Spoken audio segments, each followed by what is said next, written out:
This is all about business. This is all about revenue. So with that said, here's what we're going to do today. I am going to walk you through a bit of a framing for our conversation. I'm going to speak about something that I refer to as the Great Convergence, and that has to do with three concepts which I'll then walk through, which is the evolution of CRM technology itself. Where is it at? Where is it going? I'm going to talk about disintermediation, and particularly the impact that it has had on digital marketing and how digital marketing has impacted disintermediation. Then we're going to talk about mobile phones, data, and human behavior, and how all of those have been stuck into a blender, and it's really, really complicated when you try to sort out what all that means, but I'm going to try for you. And then we're going to go from there to trying to bring it all together. We're actually taking those three concepts and saying, what does it mean and how does it all look? I will try to do this in a very non-technical, business-orientated way for reasons which has mainly to do with my lack of technical expertise, frankly. That was meant to be a joke. Conclusions, advice, and lessons learned will follow from there. I'm going to try to keep it light. You can see from my personality a little bit. I am going to try to save some time for questions at the end, but I'm also mindful that you guys are awesome. You've been here all day long. It's a long time to sit. So if some of you prefer to have a little chat afterwards, I'm cool. I'll hang a little bit afterwards as well. So that works for me just as well. And then wine, beer, and spirits for those so inclined. Okay. Introduction to this topic. I've already done some of it already. But let me just give the shameless pitch, and this is where it begins and ends. I hate coming to these things. Hang on, let me go back. I hate coming to these things and listening to somebody talk about the company. That's not cool. I'm not going to do that. But you do need to understand the company called Maximizer and why I'm in the unique position that I'm in today to share some of these thoughts with you. Okay, so for that reason, here's what this company that employs me is all about. We're global pioneers and actually global leaders in the area of CRM technology. We've been around a long time. One of those common things I hear when I bump into people is say, hey, I used to use your software in 1996. So did I, by the way, right? So very common thing. We're lots of experience across different sectors. We have had over 1 million users on our code at one point or another, 100,000 customers. We have offices around the world, notably Vancouver, which is our global headquarters. We've got a big office in London where we do our Europe office does a very large chunk of our business, about 40%.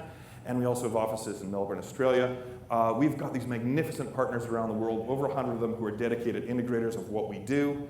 And right now we're sitting with over 30,000 active deployments of our code in over 95 countries. Because everything we do is subscription-based. We have over 95% year-over-year retention rate, which is really the watermark you want to achieve in our space. So obviously we're doing something right.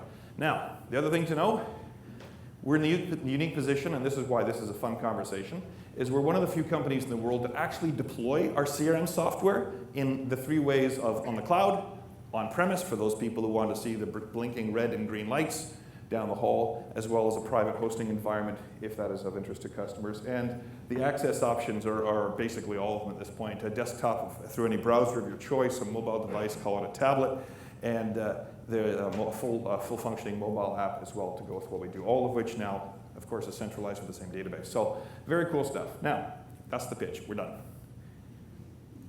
Opening observations.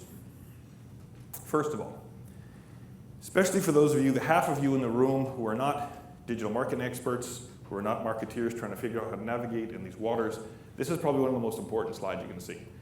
We have to start here. Businesses, meaning people, invest in CRM systems and they invest in digital marketing strategies for one reason and one reason only.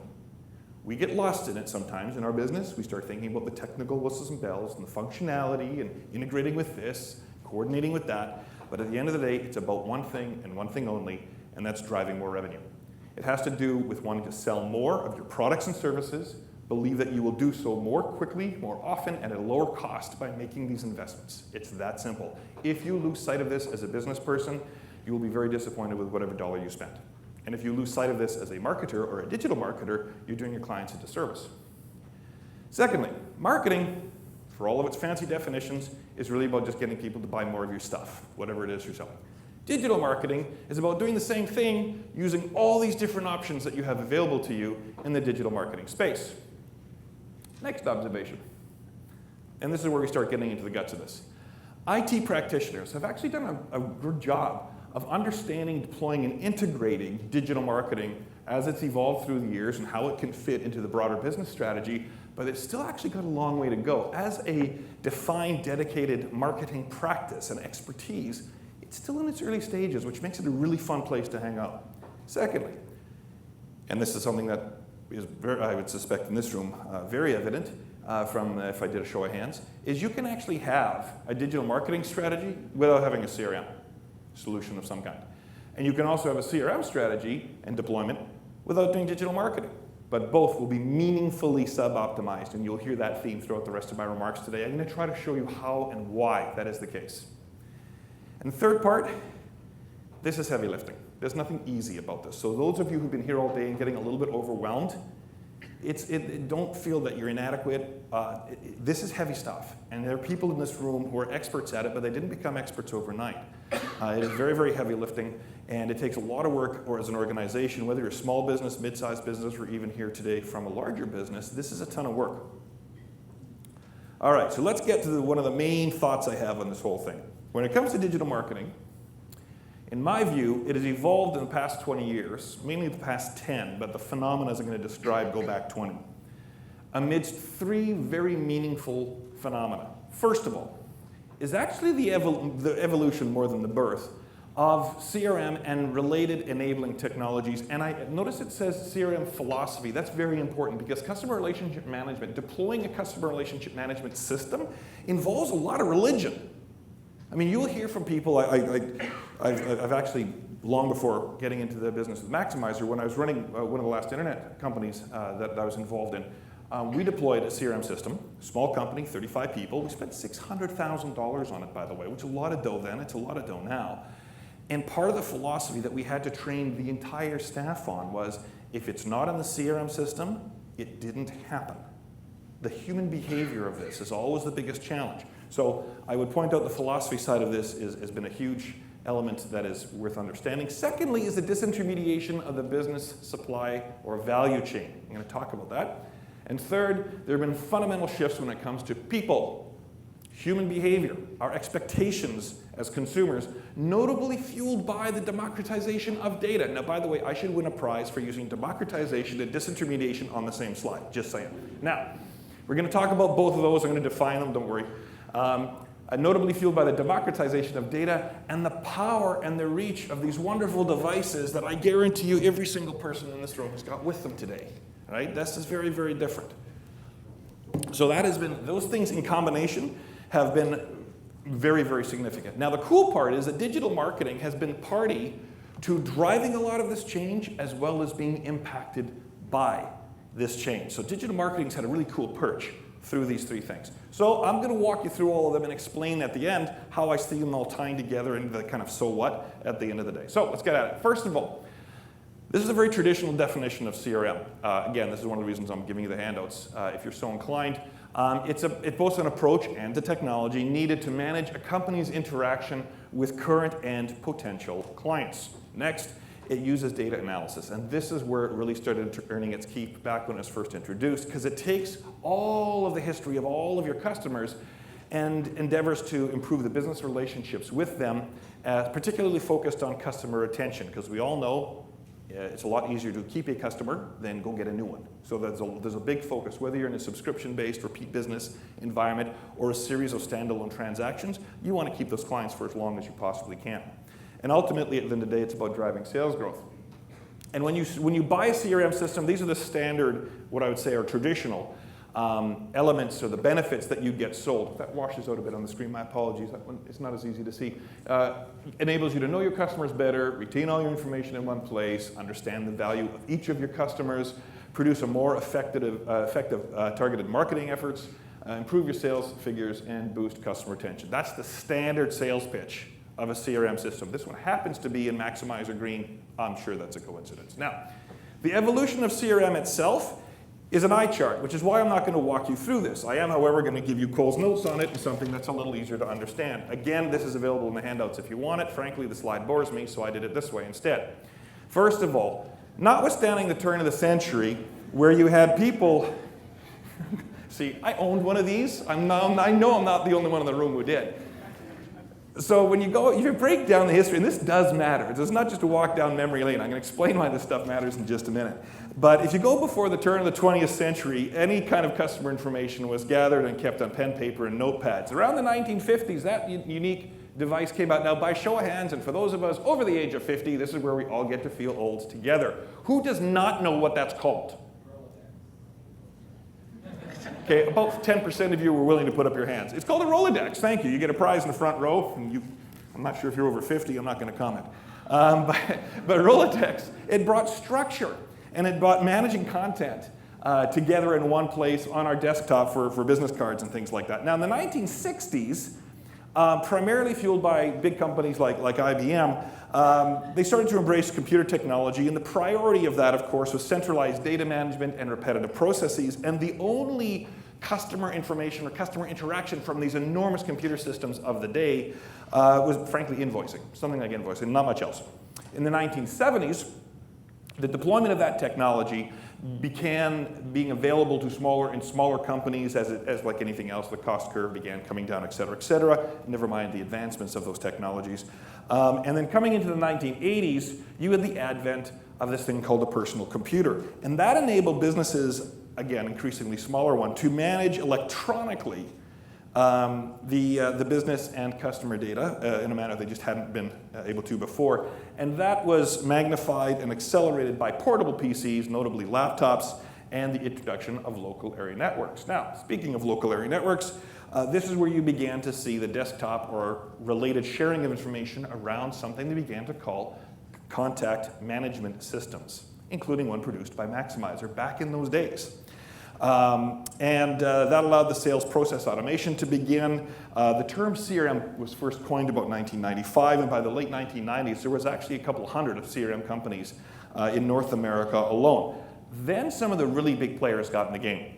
ERP vendors, so that stands for Enterprise Resource Planning. Those are very large. They're still available today. Hundreds of millions of dollars to put these suckers in. But the actual concept is now available for most small companies as well. But they got into the CRM game. Companies like Oracle, SAP, IBM.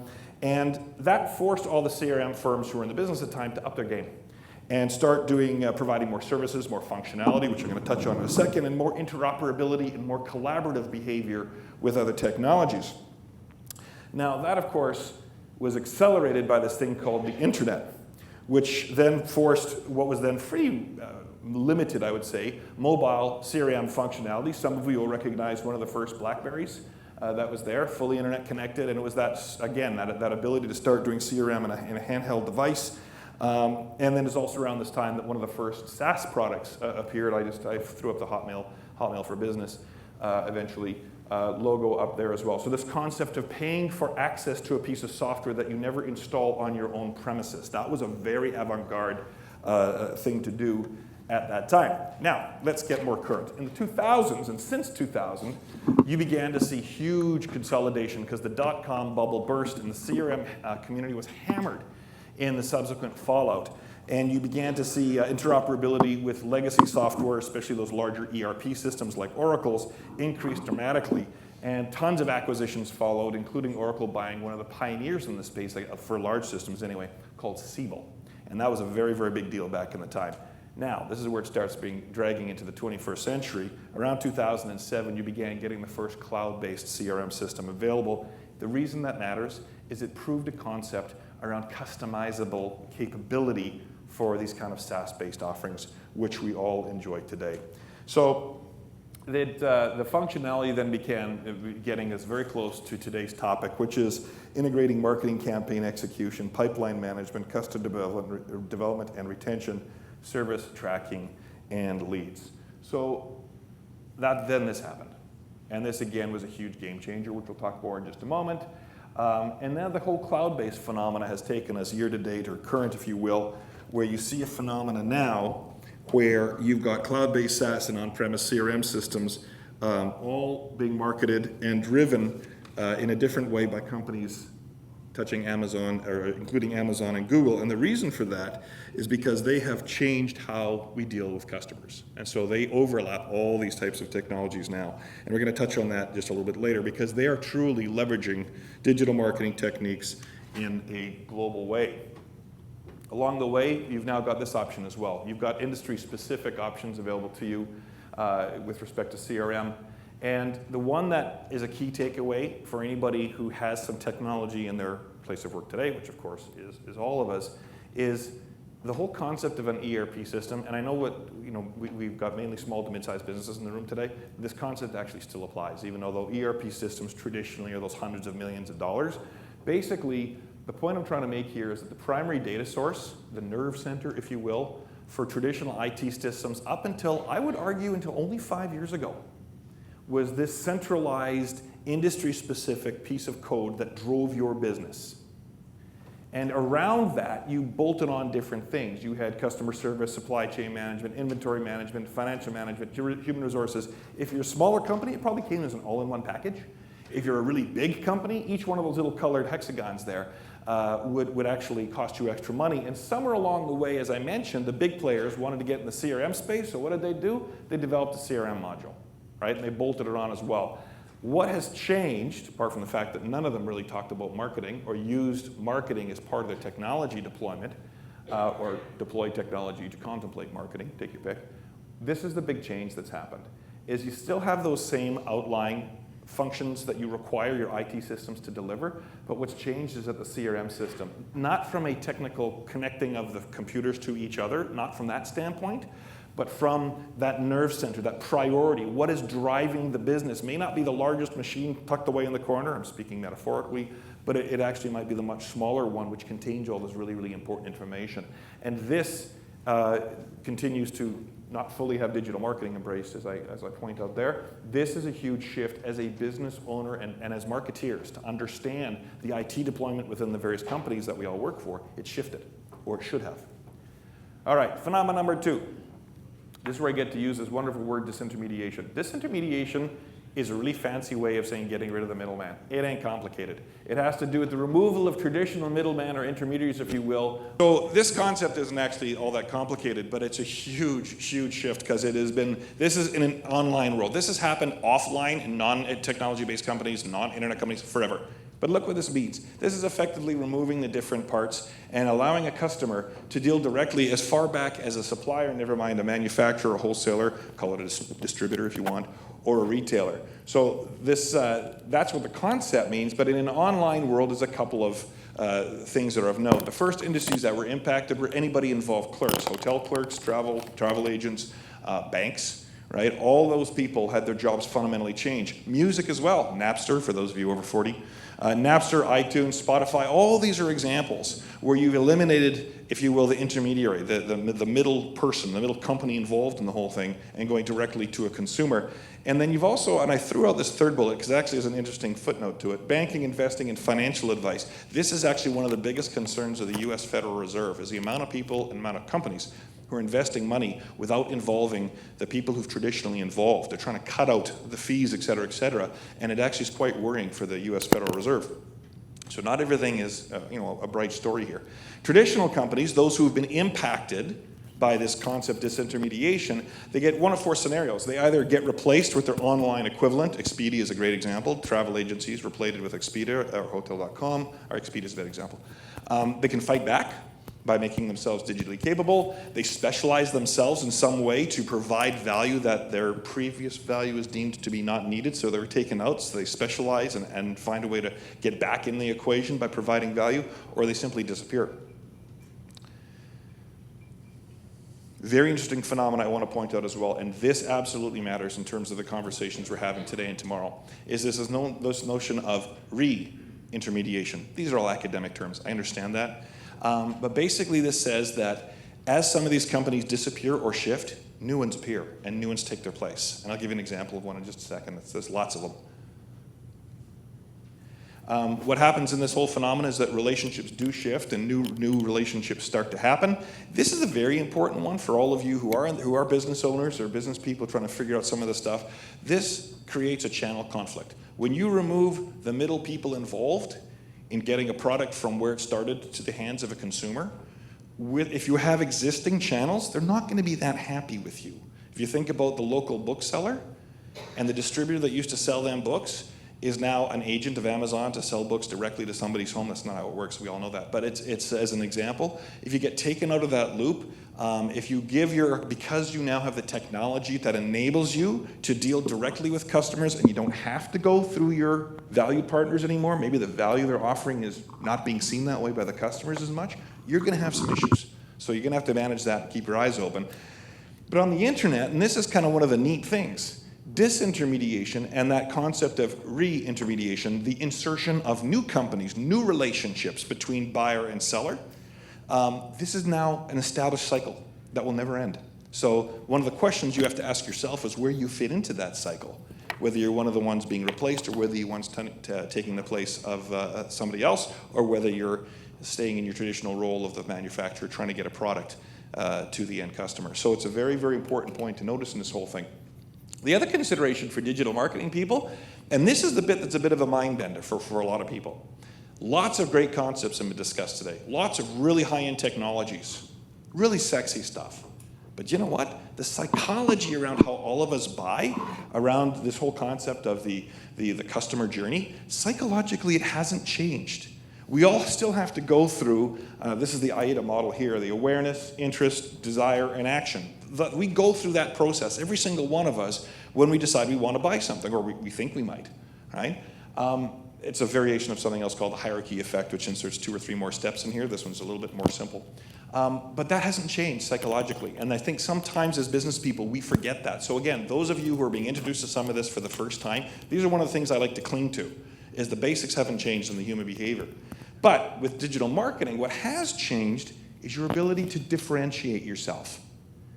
It doesn't exist the way it did before. And I would suggest to you it doesn't exist the way it did 5 or 6 years ago. This has been an accelerated phenomenon, which I'll talk about a little bit more in half a second. So right now, you've got things or people or roles or intermediaries, new people inserting themselves into the value chain that didn't exist 10 years ago. Digital influencers, aggregators, authentication agents, filtering agents, value-added agents, online shopping agents. Let me give you a great example that's near to my heart. Talking about wine. You have got folks, I got a lot of friends who are really into wine, and they actually subscribe to websites to tell them and encourage them which wines they should buy. It's not the liquor store. It's not the winery themselves reaching out and doing direct marketing. They go to a source of truth that has nothing to do with the other side of the purchasing equation and the relationships involved. They will not buy a certain wine unless they get that advice from this website. And here's the crazy part. They're paying for that. They subscribe to that. So that's a great example of a company that's inserted itself in and now impacts you, madam or Mr. Winemaker, as to whether people are going to buy your product. So it's a very different game that has now appeared. It's also changed our customers in 3 key ways. It is now expected that you deliver outstanding service. We as consumers are expecting more than we ever have before. Thank you very much. And we expect you to have a really clean, functional, and pleasant website to give us a good experience going to your website. Having a cool website, that's table stakes now. That's no longer a differentiator. Secondly, this enormous amount of information, which we're going to come back to in the next section, it empowers people in a manner they've never been empowered before. They are possibly ignorant because they think they know something, they could be wrong, or they're inadequately informed, overly informed, or misinformed, right? There's a lot of noise out there now. That's the third bullet. Because consumers are having to contend with the fact that this is more static in the system than ever before. And frankly, digital marketers are, take a bow, this is partly your fault, right? So this is the phenomena that we're going through right now. And finally, the barriers to switch, often at the last moment, aren't there anymore. This is huge. If you're involved in a sales cycle as a business owner here today, you've got a customer, great relationship, 5 weeks spent on that relationship to close the deal, maybe 5 months, maybe even 5 years, depending on what you're selling. At the very last minute now, somebody can come and say, you know, Bob, love you like a brother, doing business with you for 20 years.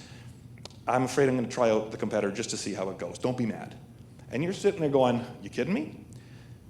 Because it used to be that same relationship, if that customer, prospective customer or existing, invested the same 5 weeks, 5 months, or 5 years, they'd look at it and go, you know, I'm sure I'm not getting the best deal from Bob, but I don't want to go through another 5 weeks, 5 months, or 5 years with my option, right? That barrier's gone.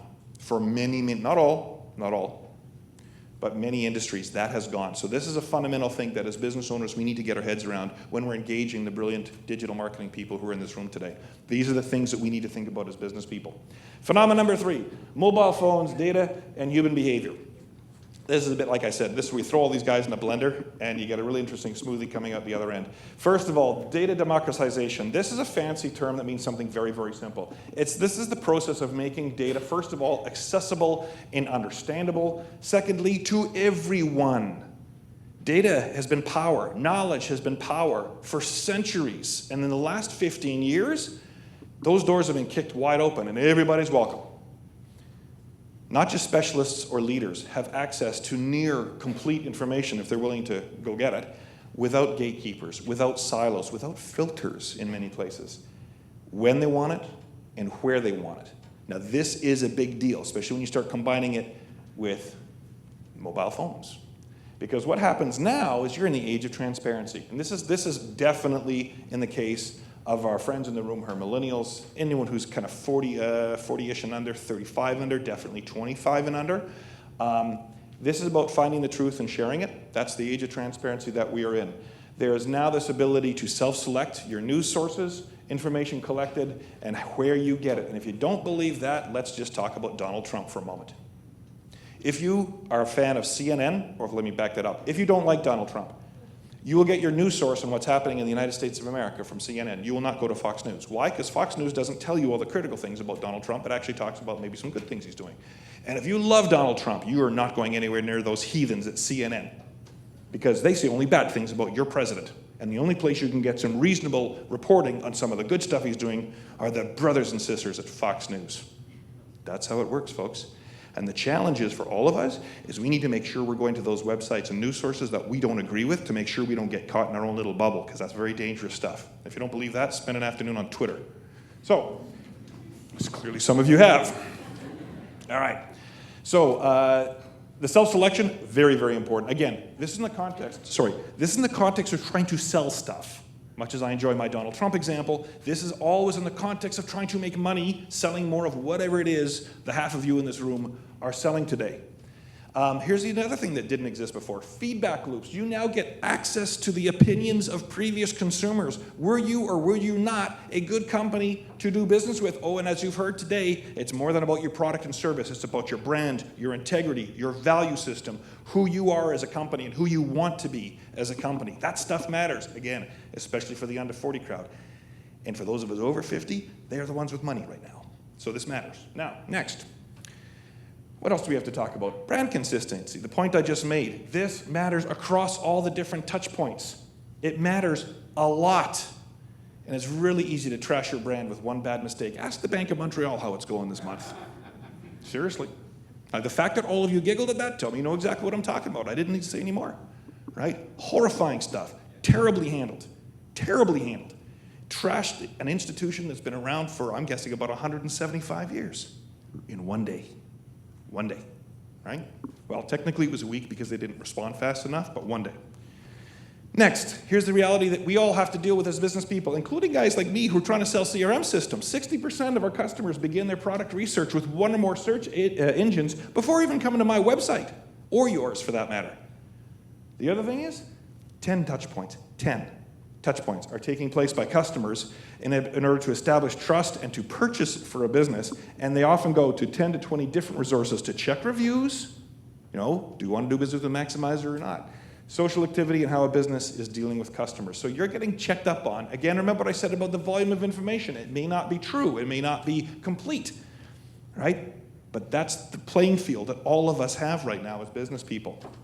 Meanwhile, back at the ranch, huge shift in people's concerns and discussions around privacy. Now, we all get indignant on that a fair bit, by the way, when it comes to privacy. But at the end of the day, we now voluntarily surrender it all the time.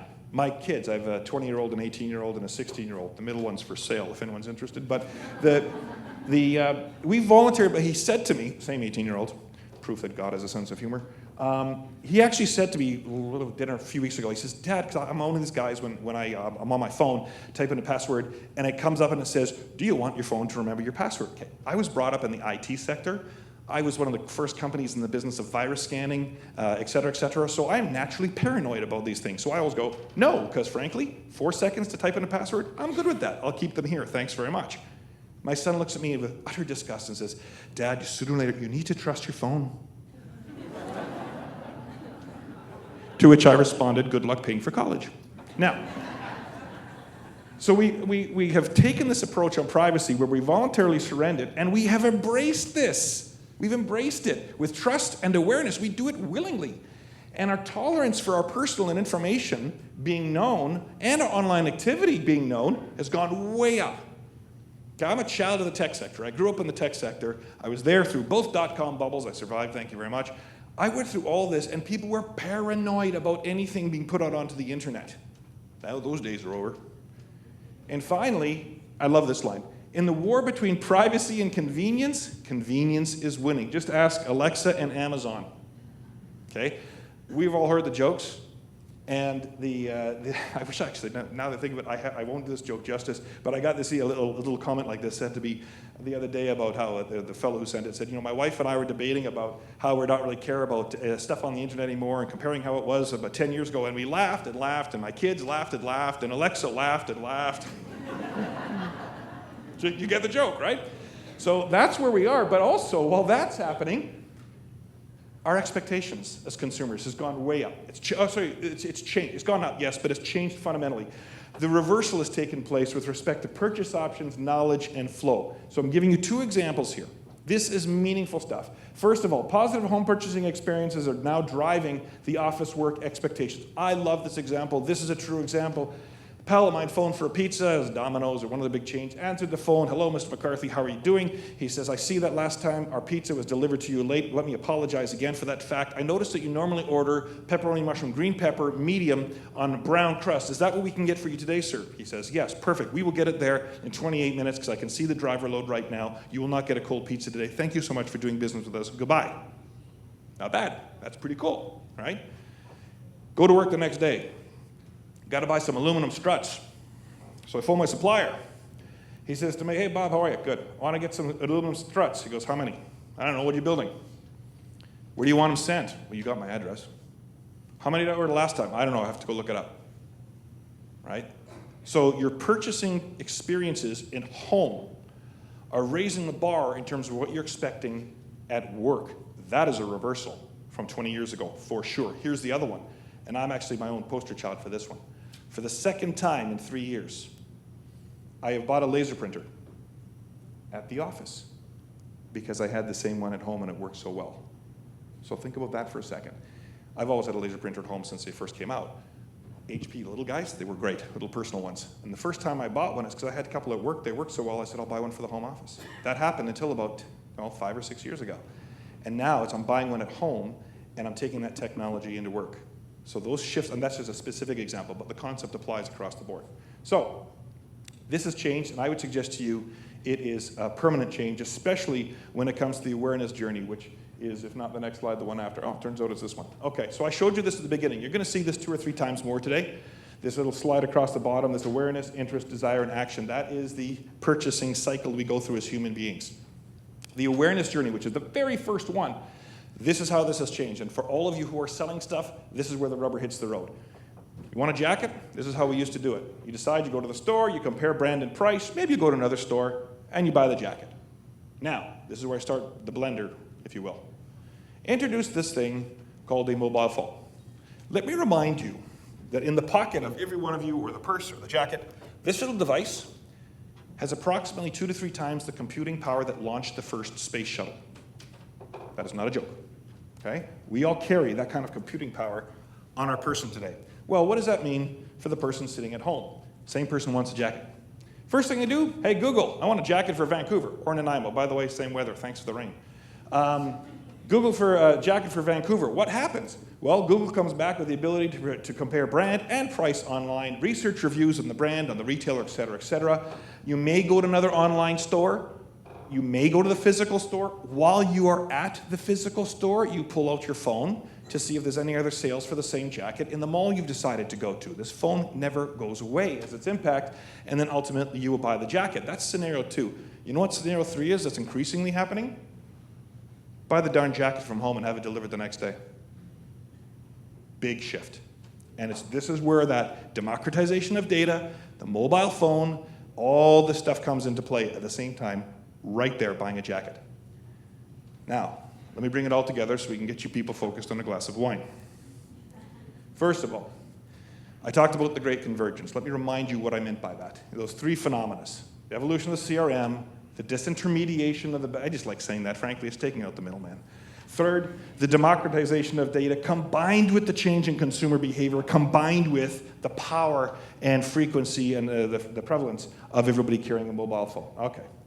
This is an eye chart. I'm going to apologize now for how this slide ends up looking. Honestly, I had a lot of fun creating it. So here we go. First of all, let's take this in terms that are very traditional business. We're going to talk about marketing strategies and how they work in business. Traditional marketing strategy looks like this. You have what are called the 4 Ps. How many business school grads in the room? Hands up. 25% of you. You all took introductory marketing, the 4 Ps of marketing: price, product, promotion, and place. By the way, they still teach that. Why? Because it still matters. Those will inform something called a traditional marketing strategy, how you're going to go to market and get people to buy your stuff or your service. That will in turn generate leads and prospects that get dropped into a sales process, and they will make a sale or they will not. You will lose a deal or you will get a customer.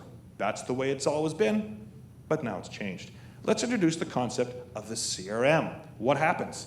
Well, as the sales process kicks in, initially when you first deploy a CRM system, you now start gathering processes and outcomes and capture them in your CRM system. You capture the deals that you lost, you capture the deals that you won, and because of the tools that are available in almost all CRM systems, they vary to varying degrees. You've got marketing automation. This is traditional marketing, different campaigns, by the way. It includes some, which we can get to in a minute. Marketing automation, lead handling and sales, customer service, management and reporting. That functionality is now at your fingertips that wasn't there before. Oh, and by the way, you're not spending millions of dollars anymore. All of you in this room who are thinking right now, this is all fine and good, but that I could never afford something like that. CRM systems at a SaaS-based level, if you want really, really basic ones, you're into this for between $25 and $50 per person per month. I guarantee you in a company of 20 people with 5 or 6 people using it, you're spending more on coffee. So keep that in context. So this stuff is now cheap, right? You roll out the basic CRM system. What does that mean? Well, suddenly you've got a feedback loop that you didn't have yesterday, which is optimizing and informing your next marketing campaign. And by the way, because it's got the functionality that I've identified at the bottom there, you now can manage email campaigns and basic web and internet interactivity with your customers and prospects as well. Pretty good step forward. Now let's bring in our friends from digital marketing. Here's what happens. Let's introduce a digital marketing strategy. Oh, that little list of things, I mean, this is stuff you've been hearing about all day: search engine optimization, pay-per-click, website design, content marketing, social media marketing, email marketing, mobile marketing, et cetera, and the automation of all that. What does it mean when you now put a digital marketing strategy on top of? Notice it doesn't take the place of, it is a subset of your marketing strategy. Now, you actually get some thoughtful digital content and communication put in place that more directly engages the leads and prospects that you're trying to chase. And this is the most important part right here. This whole concept of the sales process, whether it's successful or not, creates enormously data-rich transaction data.